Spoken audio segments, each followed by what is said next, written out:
Que el Señor les bendiga, buenos días. Ustedes están frescos también, ¿verdad? Mi hermano Marcelo hablaba un poquito acerca de mi familia. Y bueno, dentro de las cosas que como familia hemos vivido es que por lo menos por 11 meses vivimos aquí en Ecuador. Y tuvimos la oportunidad de estar aquí en este lugar, en Riobamba, varias veces, en otros lugares del Ecuador. Y bueno, Ecuador está en un lugar muy especial en nuestro corazón. De hecho, les decía a mis niños, mi hijo mayor se llama Lucas, tiene 10 años, el menor tiene 7 años, se llama Jeremías. Y bueno, les decía que venía a Ecuador y ellos emocionados porque saben que parte de su vida también ha sido aquí en este hermoso país. Como misioneros de la iglesia en Nazareno, hemos tenido también la oportunidad de vivir en Argentina. Vivimos 4 años en Argentina. Y es interesante porque aunque nuestros 2 niños nacieron en los Estados Unidos y ahora ellos son de Estados Unidos, es su país.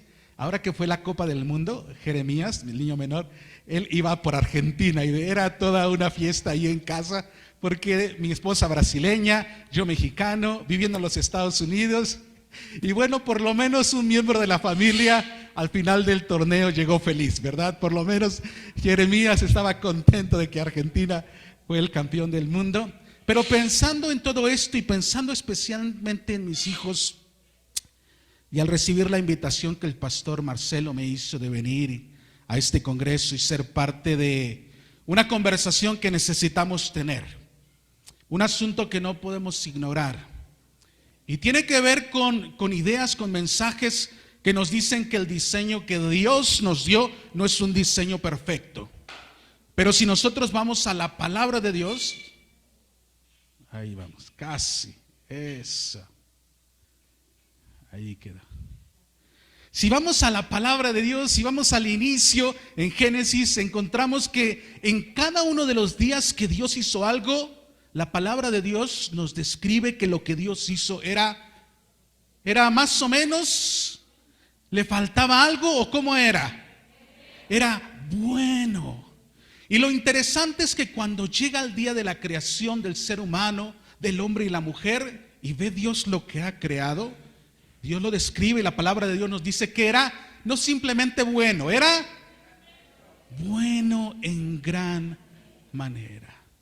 La mentira que Satanás a lo largo de la historia ha querido meter en la cabeza y en el corazón de las personas es que el diseño de Dios no es suficiente. Es más, lo hizo con Adán y Eva, ¿recuerdan? Cuando les dice, con que Dios les dijo, ya con ese inicio, con que poniendo en duda lo que Dios ha dicho, le dice al ser humano, Adán y Eva, le dice, yo creo que Dios está un poco equivocado.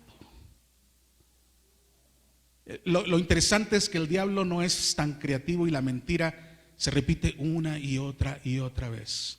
Lo triste es que la sociedad, mucha gente cree esa mentira.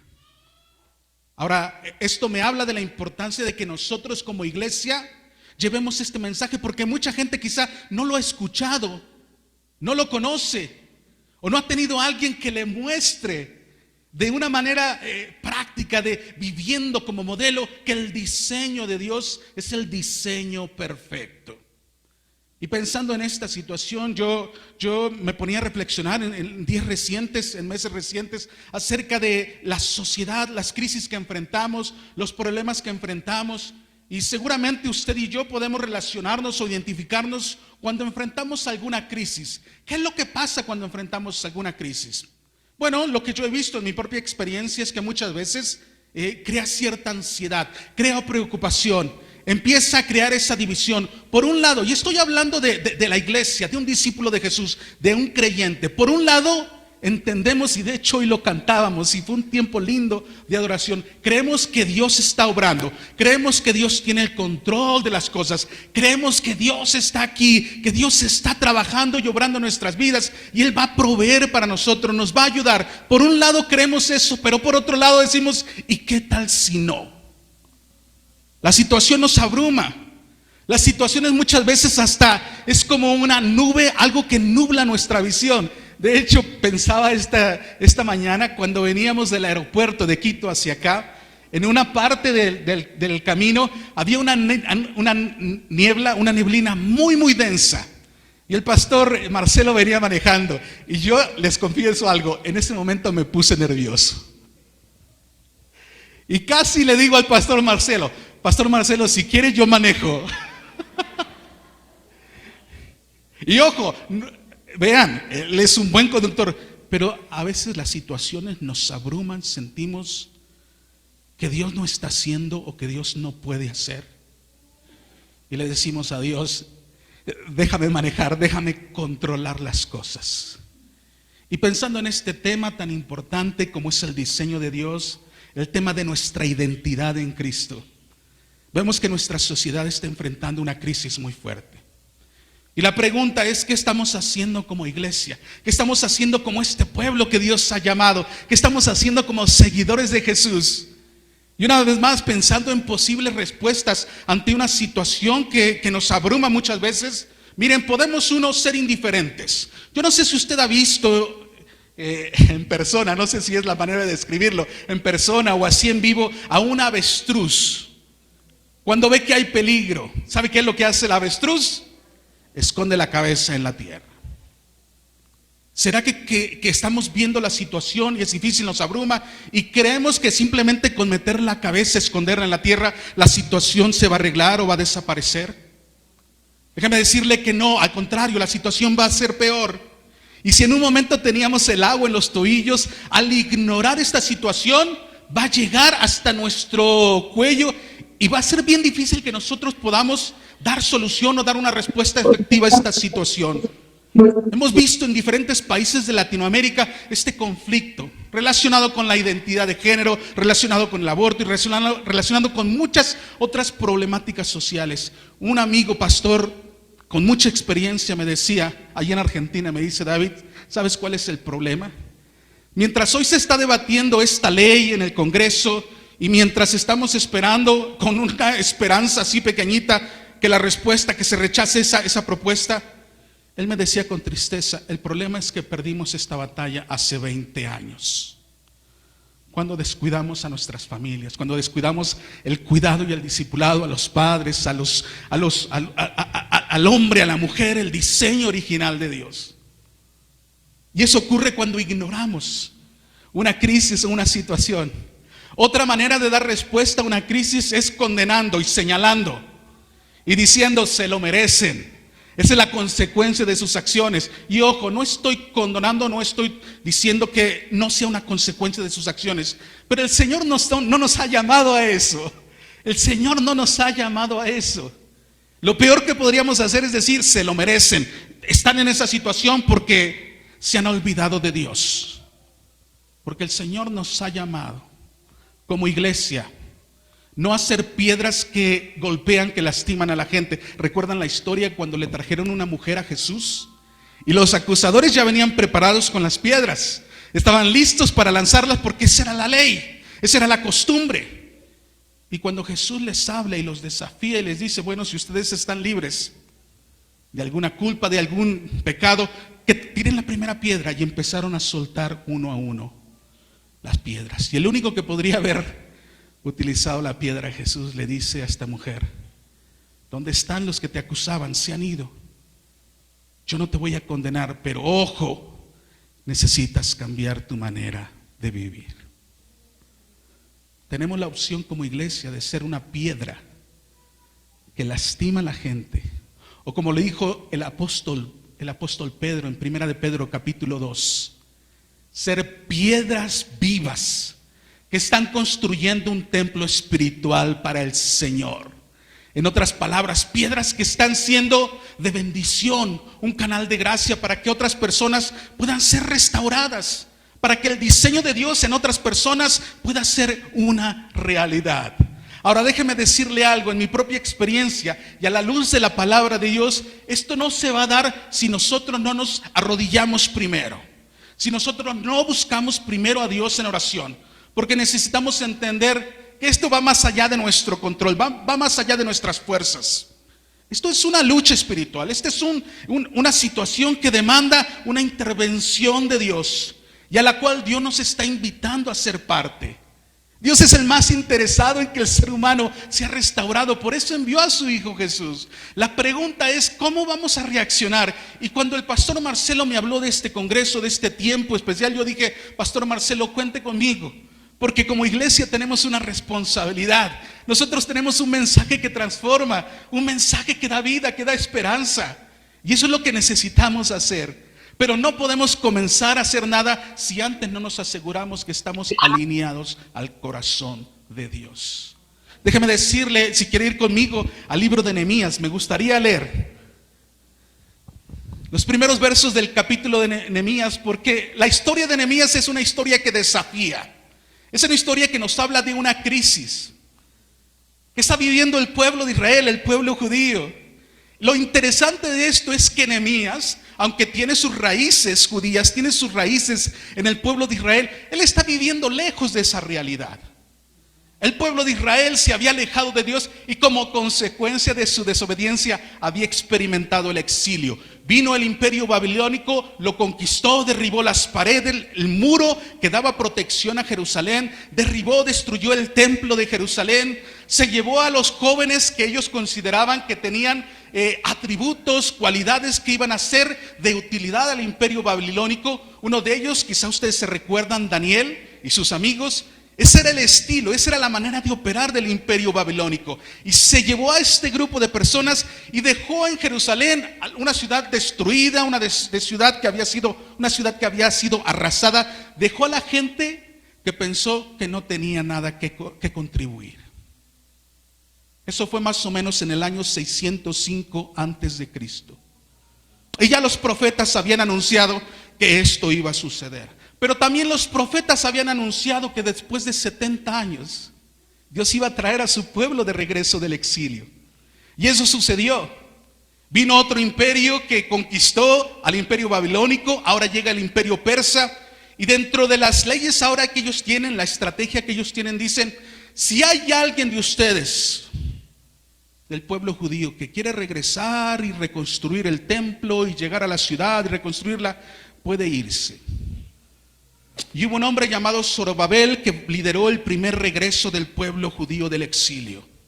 Más o menos en el año, déjeme decirle aquí, lo tengo aquí, en el año 538 antes de Cristo. Ese fue el primer regreso. Pero parece que el progreso, el avance para restaurar el pueblo, la ciudad de Jerusalén, no había sido muy positivo. Así es que más adelante, en el año 458 más o menos antes de Cristo, otro hombre, Esdras, el sacerdote Esdras, es encomendado a la misión para que otro grupo vaya y también colabore en esta reconstrucción, en esta restauración de la ciudad de Jerusalén y especialmente del pueblo de Israel, el pueblo judío en ese lugar. Ahora, una vez más, la situación no es muy buena. Y años más adelante, Nehemías, que era copero del rey, vivía en el palacio, seguramente vivía en el palacio del rey Artajerjes y servía como el copero, el que le traía la comida. Su responsabilidad era probar los alimentos antes de que el rey los comiera para asegurarse que no había ningún intento de hacerle daño al rey Artajerjes. Entonces era una persona de confianza del rey Artajerjes. Y seguramente tenía una situación, si no súper cómoda, sí una situación tranquila. Por el contexto entendemos que Nehemías nació ya en Babilonia. Nehemías no había experimentado toda esa situación difícil de haber sido conquistado por los babilonios. No había visto de alguna manera toda la situación difícil que el pueblo, los que se quedaron allá en Jerusalén, habían vivido, estaban experimentando. Pero había algo en el corazón de Nehemías, y era un interés por la gente, un interés por su pueblo. Así es que vean lo que dice el primer verso, permítanme leerlo. Palabras de Nehemías, hijo de Acalías. Aconteció en el mes de Quisleo, algunos dicen que era más o menos en el mes de noviembre, diciembre de nuestro calendario, en el año 20, estando yo en Susa, capital del reino, que vino Ananí, uno de mis hermanos, con algunos varones de Judá, y les pregunté por los judíos que habían escapado, que habían quedado en la cautividad, y pregunté también por Jerusalén. Y me dijeron: el remanente, los que quedaron de la cautividad allí en la provincia, están en gran mal y afrenta, y el muro de Jerusalén derribado y sus puertas quemadas a fuego. Cuando oí estas palabras, vean lo que aconteció, lo que sucedió en la vida de Nehemías. Vean la manera en cómo reacciona Nehemías. Dice: me senté y lloré. ¿Usted ha recibido alguna noticia que le ha hecho sentarse? Yo he recibido noticias que me han hecho decir: necesito dónde sentarme, porque hasta como que se pierde un balance, el equilibrio, porque la noticia es tan difícil de asimilar que necesita uno asegurarse de algo. Yo me imagino a Nehemías reaccionando de esta manera. Le describen cómo está la situación allí en Jerusalén, y él se sienta, llora y hace duelo por algunos días, y dice: y ayuné y oré delante del Dios de los cielos. Y dije: te ruego, oh Jehová, Dios de los cielos, fuerte, grande y temible, que guarde el pacto y la misericordia a los que le aman y guardan sus mandamientos.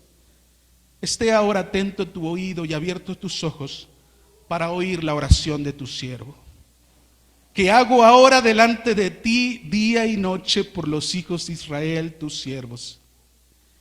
Y confieso los pecados de los hijos de Israel que hemos cometido contra ti. Sí, yo y la casa de mi padre hemos pecado. En extremo nos hemos corrompido contra ti y no hemos guardado los mandamientos, estatutos y preceptos que diste a Moisés tu siervo. Acuérdate ahora de la palabra que diste a Moisés tu siervo, diciendo: si vosotros pecareis, yo os dispersaré por los pueblos. Pero si os volviereis a mí y guardareis mis mandamientos y los pusiereis por obra, aunque vuestra dispersión fuere hasta el extremo de los cielos, de allí los recogeré y los traeré al lugar que escogí para hacer habitar allí mi nombre. Ellos pues son tus siervos y tu pueblo, los cuales redimiste con tu gran poder y con tu mano poderosa. Te ruego, oh Jehová, estén ahora atento tu oído a la oración de tu siervo y a la oración de tus siervos, quienes desean reverenciar tu nombre. Concede ahora buen éxito a tu siervo y dale gracia delante de aquel varón. Y dice Nehemías: porque en ese entonces yo estaba sirviendo al rey como copero. Me encanta la reacción, porque la reacción de Nehemías me habla de que no era una persona indiferente al dolor, de gente que quizá él no conocía en persona, de gente que quizá él nunca había tenido un contacto, pero sabía que estaban en una situación difícil. Y vean, muchas veces cuando escuchamos acerca de estos temas, escuchamos acerca del aborto, escuchamos acerca de tantas crisis sociales, nosotros a veces decimos: bueno, como no ha tocado a mi familia, está bien. Es más, a veces hasta me da un poquito de tristeza expresiones como: con mi familia no te metas. Y ojo, no estoy hablando de no proteger a nuestra familia, pero estoy hablando de: estamos viendo con compasión a otras personas que están esclavas del pecado, que Satanás les ha metido una idea en donde dice que el diseño de Dios no es suficiente. Y están viviendo en una crisis, están viviendo en una situación difícil, están viviendo en una situación similar a aquellos que estaban en Jerusalén. Su ciudad arrasada, los muros que deberían protegerla estaban destruidos. El mismo templo de Jerusalén que Zorobabel ayudó a construir, la gente que llegó a conocer el templo original vio lo que habían construido con Zorobabel y dicen: esto no se parece a lo que antes había. La situación era difícil. La pregunta de Nehemías, o la pregunta para Nehemías, era: ¿qué vas a hacer, Nehemías, ante esta situación? ¿Lo vas a ignorar o vas a responder con amor? ¿Vas a responder con compasión? Me encanta la respuesta de Nehemías, porque él bien pudo haber dicho: bueno, lo que no veo yo no me afecta. Pero Nehemías entendió que Dios lo estaba llamando para ser parte de sus planes de restauración. Porque no fue simplemente una idea de Nehemías, Dios ya lo tenía en su corazón. Dios ya había prometido la restauración de la ciudad de Jerusalén, del pueblo de Israel, del pueblo judío. Ahora Nehemías estaba entendiendo que Dios lo estaba invitando a ser parte de este plan de restauración. de este plan de transformar la realidad de ese pueblo. Pero Nehemías entiende que él no puede ir por sus propias fuerzas. Él entiende que necesita buscar la presencia de Dios en oración. Así es que mi primer consejo, queridos hermanos, queridos amigos, si vamos a hacer algo para la gloria del Señor, si vamos a hacer algo por el bienestar de mucha gente que no está viviendo con esperanza, necesitamos buscar el rostro de Dios. Necesitamos volcarnos en oración. El pastor Marcelo me venía contando el día de ayer, el día de hoy ya, mientras veníamos del aeropuerto, que el Congreso inició doblando las rodillas y buscando la dirección de Dios. Nehemías entendió que la tarea era difícil, y si él iba a tener éxito en esta tarea, era porque Dios iba a obrar de manera milagrosa.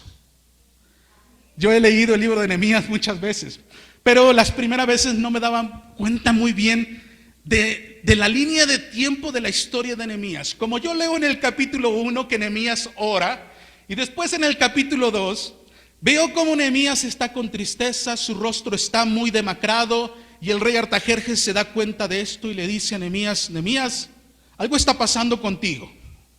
Tú tienes una cara que como que algo está pasando en tu corazón, porque esto no es de enfermedad física, esto es algo que está pasando en tu corazón. Tienes una cara de tristeza. Y es cuando Nehemías entiende que esa es la oportunidad para compartir lo que Dios ha puesto ya en su corazón.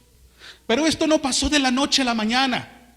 Lo que acabo de leer, el capítulo que acabo de leer, nos dice que Nehemías estuvo orando y ayunando, buscando la dirección de Dios. Pero ¿saben qué? Descubrí hace un par de años que más o menos el tiempo entre que recibe Nehemías la noticia de cómo está la situación en Jerusalén y que él comienza a buscar a Dios en oración, hasta el día en que él comparte con el rey Artajerjes el dolor que hay en su corazón y el llamado, el plan que Dios ha puesto en su corazón, fueron 4 meses más o menos. Espero que me estén siguiendo con esto.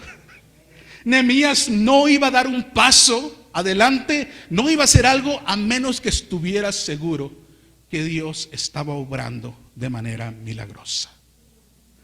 Espero que estén viendo esto. Por cuestión de tiempo no podemos ver todos los detalles de la historia de Nehemías, pero Artajerjes cuando escucha la petición y la situación y el dolor de corazón de Nehemías, le dice: Nehemías, tienes mi permiso para ir y ser parte de este plan que Dios tiene para restaurar Jerusalén. Es más, le dice: ¿qué necesitas? Lo que necesites, úsalo. Lo que necesites que yo provea es tuyo. Alguien que no tenía el conocimiento ni el temor de Dios fue usado por Dios para restaurar al pueblo de Israel, al pueblo judío, la ciudad de Jerusalén. Algo más que yo entiendo a la luz de esta palabra, a la luz del capítulo que acabamos de leer, es que las mejores oraciones, las mejores conversaciones que podemos tener con Dios, ¿saben cuáles son? Las que nos recuerdan las promesas de Dios. Las que nos recuerdan, las que nos hablan de las promesas de Dios. ¿Escucharon? ¿Pusieron atención? ¿Qué fue lo que dijo Nehemías? Le dice: tú le dijiste a Moisés que si el pueblo de Israel se alejaba de ti, si pecaba, iban a sufrir las consecuencias, iban a ser dispersados, iban a ser llevados a otros lugares. Pero tú también le dijiste a Moisés que si ese pueblo se arrepentía, si ese pueblo te buscaba de todo corazón, no importa dónde estuvieran, si estuvieran hasta el extremo más remoto, de allí los ibas a traer. Y entonces le dice Nehemías: eso es lo que prometiste. Esa es la promesa a la cual me quiero aferrar el día de hoy. Nuestras mejores conversaciones están basadas en las promesas de Dios. ¿Sabe cuál es mi problema muchas veces? Que usamos una expresión cliché. Y esto me ha pasado a mí, por eso lo digo con toda apertura, con toda sinceridad. Como pastor, mi esposa y yo somos pastores de una congregación, y me ha pasado, lo confieso, gente ha llegado y ha dicho: Pastor David, tengo esta situación, tengo este problema. Y a veces uno está tan atareado, tiene tantas cosas en la cabeza y cosas por hacer, ¿Que saben cuál ha sido la respuesta? Voy a orar por ti. Me dice gracias. Le digo, voy a orar por ti. Pero tengo que decirles que me ha pasado en ocasiones que la frase ha sido simplemente para protocolo. Y me he olvidado de orar por esa persona. Esta semana estaba en conversación con otros pastores y estábamos hablando de un tema similar a este. Y hablábamos de tenemos que doblar las rodillas, tenemos que buscar a Dios en oración. Y una de las líderes decía, pero es que no podemos conformarnos con orar cuando tenemos que actuar, tenemos que hacer algo. Y yo le decía, yo entiendo tu frustración, yo entiendo tu desesperación, yo estoy contigo, necesitamos hacer algo, pero necesitamos asegurar que lo que vamos a hacer viene del corazón de Dios, que el Señor nos está guiando. El problema es que muchas veces decimos que vamos a orar y no oramos, porque cuando oramos siempre hay una acción, sea Dios obrando de manera milagrosa o usándonos a nosotros también de manera milagrosa, porque nos alineamos al corazón de Dios. Porque orar no es simplemente entregarle una lista a Dios como si Él fuera el genio de la lámpara. A veces pasa así, que le entregamos a Dios la lista de nuestras peticiones y le decimos, estas son las peticiones que tengo. Y bueno, como vayas viendo que es mejor, lo resuelves. La oración no es eso. La oración es conversar con Dios. La oración es intimidad con Dios. La oración es escuchar la voz de Dios. Si no, sería simplemente un monólogo. El problema, creo yo, que muchas veces no estamos escuchando la voz de Dios. Por eso cuando ayer el pastor Marcelo me dijo, iniciamos de rodillas, buscando a Dios, la dirección de Dios. Yo dije, no hay mejor manera de iniciar y de unirnos en la misión de Dios que buscando su rostro. ¿Saben por qué? Porque también esto nos habla de humildad.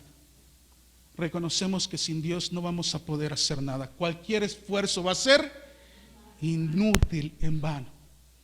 El pastor y cantante cristiano y autor Marcos Vidal, seguramente ustedes han escuchado de él, hace un tiempo dijo o expresó esto: aquello que no llevas delante de Dios en oración es aquello que estás intentando hacer en tus propias fuerzas. Por muy mínimo que sea, aquello que no estás llevando delante de Dios en oración es lo que estás intentando hacer en tus propias fuerzas. ¿La oración mueve la mano de Dios? Yo creo que sí. Pero saben que he encontrado algo también muy personal. La oración no solo mueve la mano de Dios, la oración me mueve a mí para ser parte de su misión. La oración hace que mi corazón se alinee con el corazón de Dios.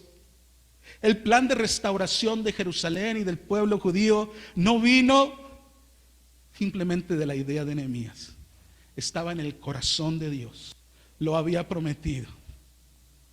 Y lo que Dios promete, Él lo cumple. ¿Usted sabía eso? Lo que Dios promete, lo cumple. Y Él quiere usarnos. Él quiere usarnos. Es interesante, conforme vamos leyendo el libro de Nehemías, hay mucho para estudiar, para leer, porque Nehemías deja su comodidad, el palacio en donde estaba sirviendo al rey Artajerjes, y va a la ciudad de Jerusalén. Se da cuenta que lo que le han dicho es una realidad y probablemente era peor de lo que le habían dicho. Va, reconoce la ciudad, los problemas y empieza a compartir la visión.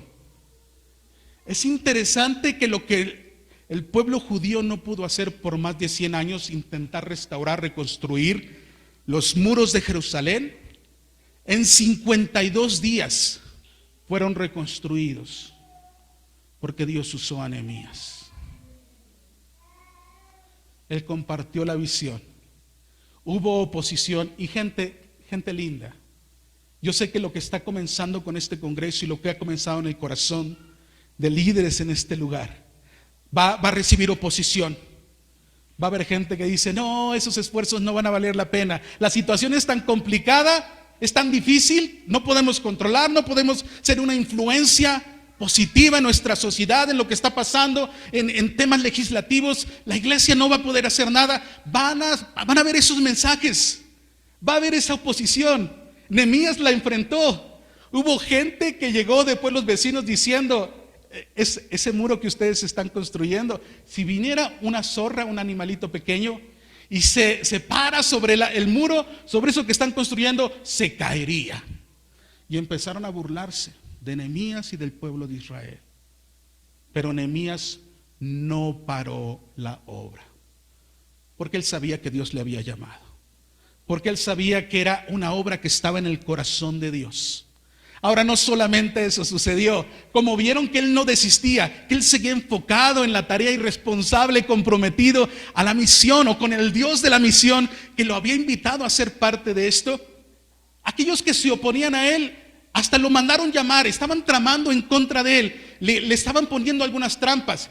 Y miren, otra vez Nehemías, cuando él se da cuenta de esta oposición, Nehemías busca a Dios en oración. En esta ocasión no fueron 4 meses, pero cada vez que había una situación así, Nehemías decía: Dios, ayúdame. ¿Le ha pasado a usted en situaciones difíciles que usted sabe que necesita la ayuda de Dios y es una oración pequeña? Quizá las palabras son cortas las que usted dice, pero hay un respaldo de una intimidad con Dios y usted sabe que Dios no lo va a dejar. Por eso, con esa confianza, usted puede decir: Señor, ayúdame en esta situación. Y una y otra vez Dios protegió a Nehemías, y Dios llevó adelante la obra que estaba en el corazón del mismo de Dios. Pero Nehemías tuvo que entender que él necesitaba mantenerse enfocado. Es más, una vez lo mandaron llamar, le dijeron: ven, mira, ya vimos que lo que estás haciendo es algo bueno, vamos a reunirnos y hacer ciertas cosas. ¿Saben cuál fue la respuesta de Nehemías? En el capítulo 6 de Nehemías, Nehemías dice esto, les envía la respuesta y les dice: yo no puedo ir porque estoy ocupado en una obra muy importante. Espero que me estén siguiendo.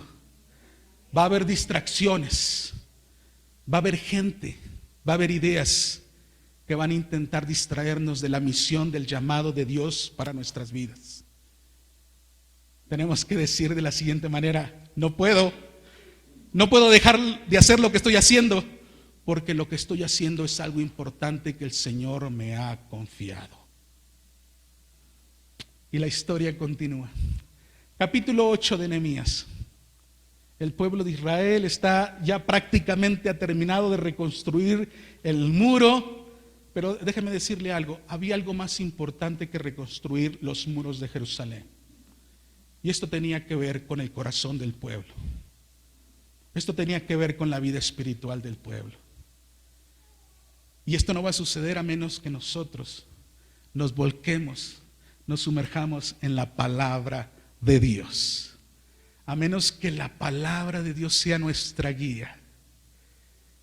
Nehemías hace que el pueblo se reúna, y se reúnen en un lugar estratégico, y le pide al escriba y sacerdote Esdras que venga y junto con su equipo de líderes comience a leer la palabra de Dios. Y el capítulo 8 de Nehemías describe que mientras Nehemías y su equipo de trabajo, su equipo de líderes están leyendo la palabra de Dios y le están explicando, le están de alguna manera enseñando la palabra al pueblo de Israel, ¿saben cómo reaccionó el pueblo judío al escuchar esto? Comenzaron a llorar.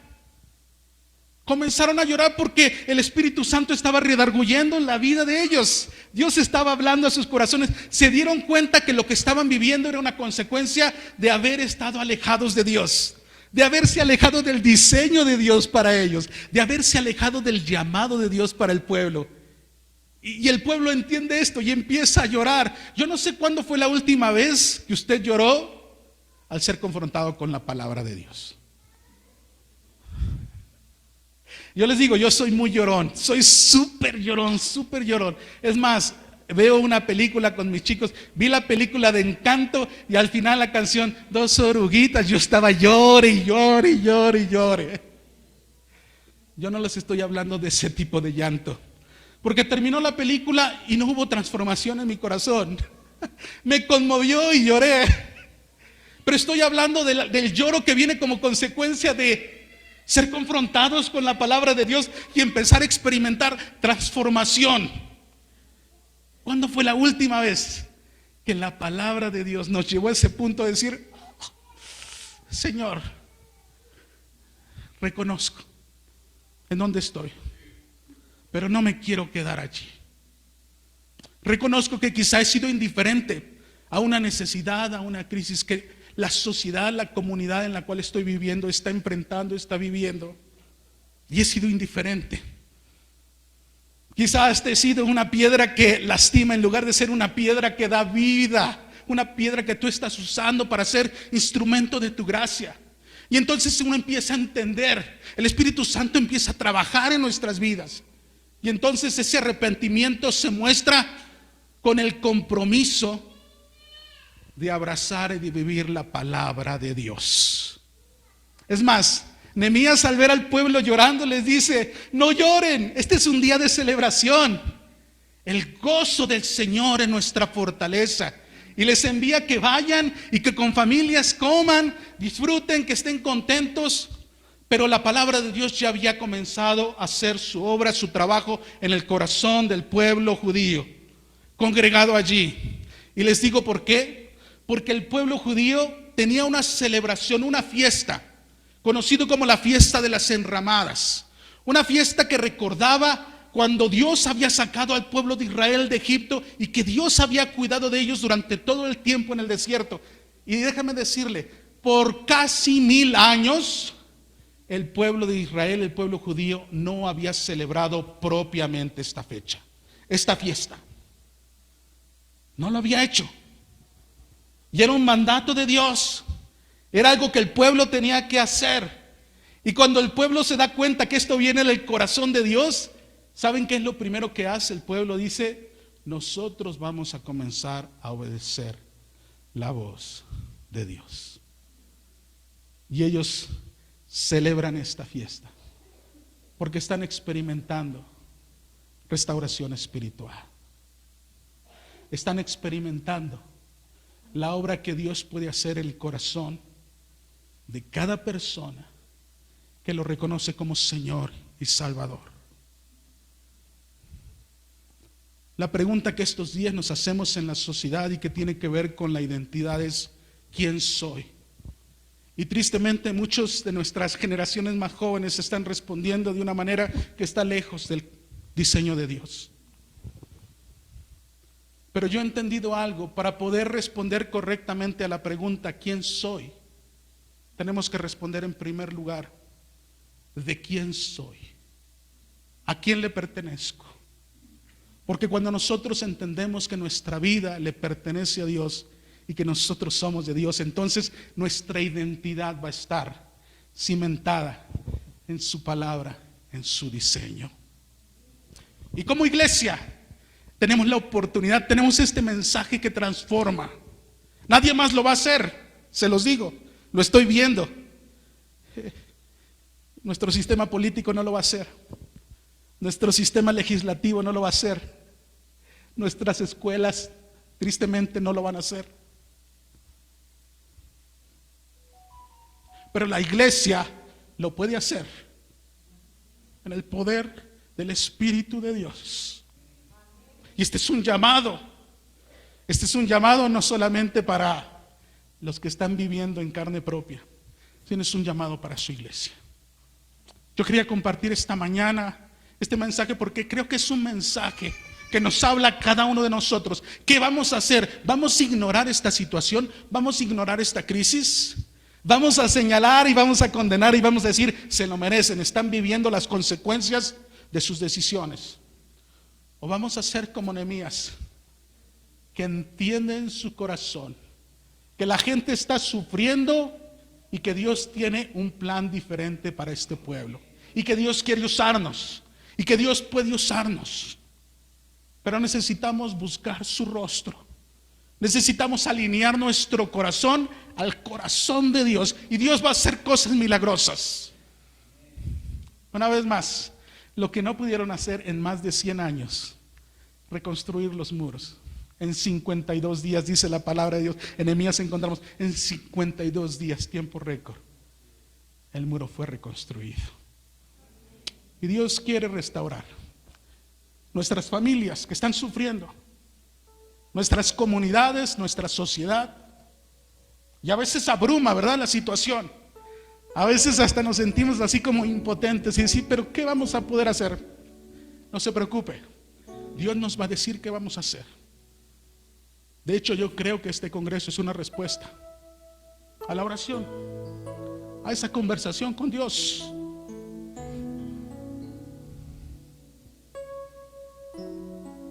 Yo les dije, yo lloro mucho, pero este sí es un lloro de preocupación.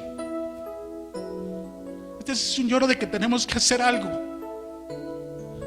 Y me gustaría una vez más esta mañana invitarlos a orar, a venir aquí, doblar sus rodillas. Quizás alguien cercano a su familia está pasando por esta situación. No lo sé, cada vez es más frecuente. Antes decíamos, no, esto no va a pasar, esto no va a golpear a la iglesia. Está golpeando ya a la iglesia.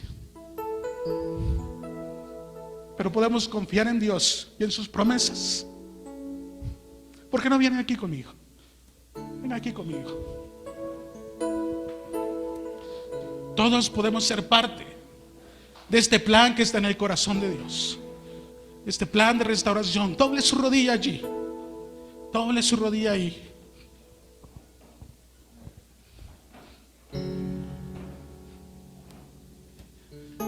Quizá la visión no es muy clara, y eso sucede muchas veces. Pero entonces el Señor nos levanta en los lugares altos para ver lo que Él está viendo, para ver más allá de lo que la neblina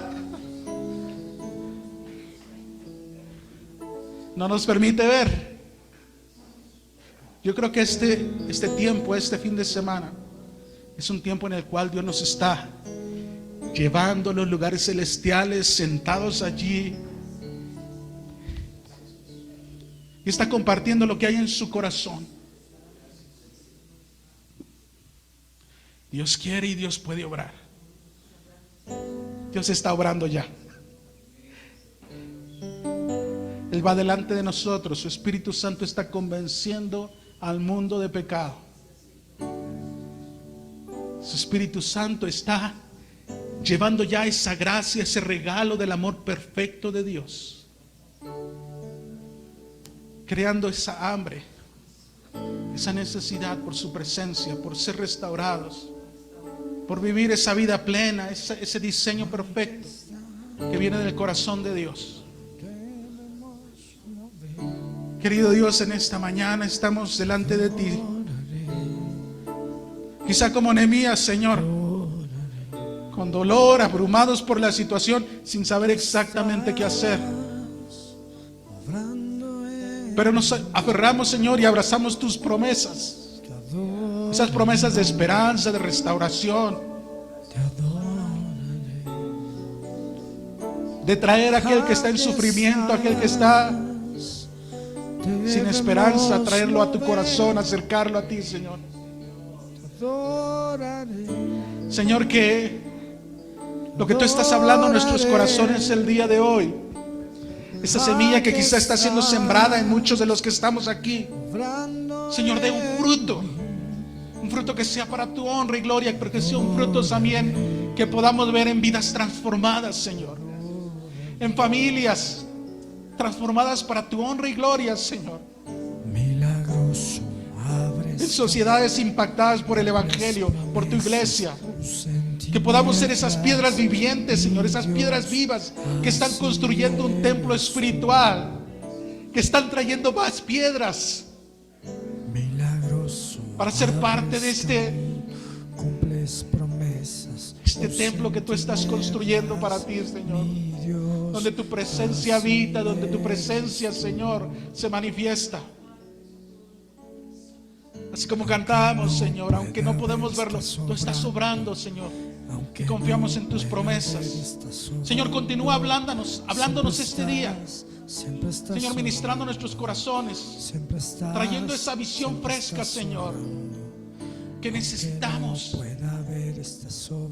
Padre, si hay alguien que está experimentando esta situación en carne propia, o con un ser querido, un familiar, un amigo muy cercano, y que quizá no sabe cómo actuar, cómo ministrar en una situación así, Señor, que como iglesia podamos ser instrumentos en tus manos, Señor, para ayudar, para llevar juntos las cargas los unos de los otros. Querido Dios, que haya en nosotros ese sentir. Señor, que sea tu Espíritu Santo guiándonos. Gracias te damos, Padre, por este tiempo. Gracias, Padre, por las oportunidades que nos das de venir delante de ti en oración. Señor, úsanos. Úsanos a la